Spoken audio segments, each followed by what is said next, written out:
এই আসিয়া এই দৃশ্য আমরা ভুলে যাবো। এই যে মেয়েটা কাতরাতে কাতরাতে মারা গেল আজকে, বেশি দিন সময় লাগবে না, 1 মাস 2 মাস হাইয়েস্ট 3 মাস। এর আগেও বহু ইস্যু আমরা এসেছে ভুলে গেছি, একটার পর একটা এসেছে, একটার পর একটা ভুলে গেছি। আপনারা দেখে নিয়েন 3 মাসের মধ্যে এই মেয়েটাকে সবাই ভুলে যাবে এবং যাবো ভবিষ্যৎ। লিখে নেন আপনারা, এই বাচ্চার কথা কেউ মনে রাখবে না, এই বাচ্চাটার কথা কেউ মনে রাখবে না। 3 মাস পরে, 6 মাস পরে, 1 বছর পরে আরো নতুন ইস্যু আসবে, আরো নতুন পাপ হবে, আরো বড় বড় ঘটনা ঘটবে। এরপরে মানুষ এই বাচ্চাটাকে ভুলে যাবে। এই বাচ্চাটা কি তার মৃত্যু যন্ত্রণা বলতে পারবে, তার সম্মানহানি বলতে পারবে, তার পিতামাতাকে বলতে পারবে? এখন প্রশ্ন হচ্ছে, তার পিতাকেও যদি আমরা জিজ্ঞাসা করি, ইসলামে রেপের শাস্তি হচ্ছে মৃত্যুদণ্ড, আর ব্যভিচারের শাস্তি হচ্ছে অর্ধেক কোমর পর্যন্ত পুঁতে পাথর নিক্ষেপ করে হত্যা করা।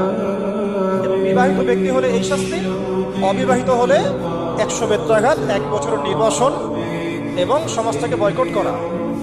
আর ধর্ষণ হলে সরাসরি মৃত্যুদণ্ড। 3 মাস সময় লাগার কথা না, 3 দিনের মধ্যেই করা সম্ভব। এটা শরিয়া আইন, এটা আল্লাহ রাব্বুল আলামিনের শরিয়া বিধান। এখন তারাও কি এটাতে রাজি হবে? যারা শোক প্রকাশ করছেন তারা কি এই বিধানটা কার্যকর করতে রাজি হবে? ধর্ষণকে সবার সামনে প্রকাশ্যে মৃত্যুদণ্ড দেওয়া হোক, শরিয়া আইন কার্যকর করা হোক, রাজি হবেন না। কারণ আপনারা বলবেন এটা করতে গেলে বাংলাদেশ নাকি মৌলবাদী রাষ্ট্র হয়ে যাবে। তো সমস্যার গোড়ায় আপনারা যেতে চান না, ডালপালা নিয়ে নাড়াচাড়া করেন।